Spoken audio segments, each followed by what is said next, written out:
एका संख्येमध्ये त्या संख्येचा 3/4 भाग मिळवून त्याची 4 पट केली असता येणारी संख्या 126 असेल तर ती संख्या कोणती?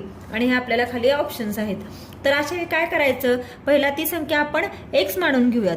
संख्या x मांडली, कंडिशन चेक करायची काय आहे, एका संख्येमध्ये त्या संख्येचा 3/4 भाग मिळवला म्हणजे बेरीज केली, म्हणजे संख्या आपली x आहे त्याच्यामध्ये 3/4 भाग म्हणजे 3/4 x यांची भाग मिळवून परत काय केले, त्यांची 4 पट केली. 4 पट म्हणजे काय, गुणिले 4. ही झाली आपली कंडिशन.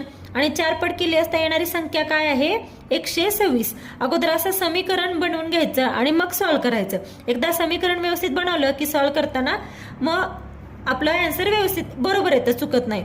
आता हे सॉल्व्ह करूयात. आता इथे 4 ने गुणूया. 4 गुणिले 4x अधिक हे 3x